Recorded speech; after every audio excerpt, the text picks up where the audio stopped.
Hey there, welcome to your Morning Manna.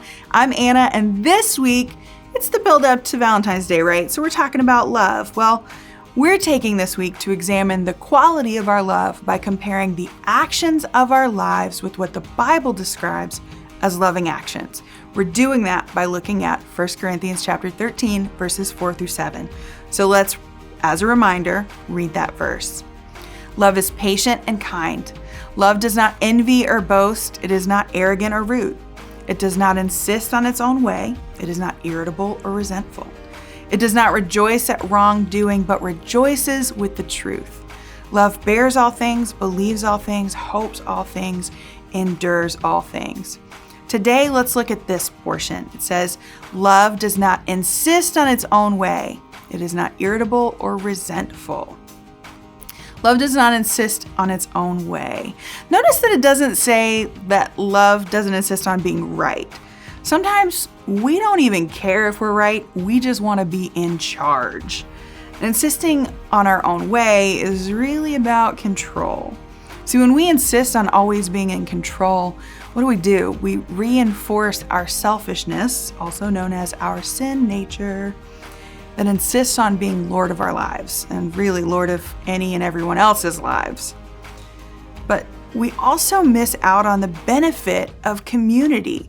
See, God made us to be in community, and sometimes someone else will have a better way of doing something. They're going to have more wisdom for a situation than you do. But if we always insist on doing it our way, we'll miss out on learning the better way.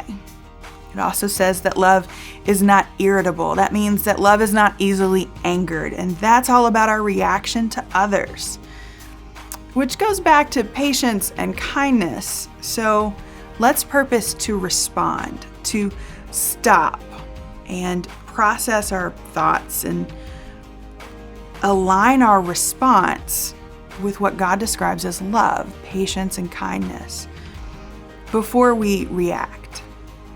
Now, love is also not resentful, and the Greek here means that it doesn't keep a record of wrongs.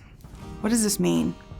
This means when you've forgiven someone for something they've done today and they make a mistake tomorrow, you don't hold today's offense against them when they come to you and ask forgiveness for tomorrow. See, when Jesus forgave us of our sins, it says that he cast them as far as the east is from the west. And he told us to love one another just as he loved us. So if God doesn't hold our past sins against us when we come and ask him for forgiveness for today's sins, and we're to love the way that he loved us, we have no right to keep a record of the wrongs done to us. Michael Wiggins, that means you've got to stop bringing up the time I ate your cookies 4 years ago. Be like Elsa and let it go.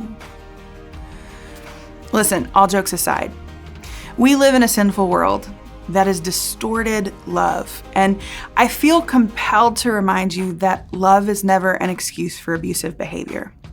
Love does not eliminate the consequences of our actions. We can demonstrate forgiveness by releasing judgment to God and to the appropriate authorities in our lives. Loving someone else will never violate your love for God, meaning if someone has asked you to demonstrate your love for them in a way that violates God's commands or violates your conscience, that's not love, and calling it love is manipulation. If you need assistance handling a situation that fits one of these descriptions, please reach out for help. That's it for today's Morning Manna. I'll see you again tomorrow.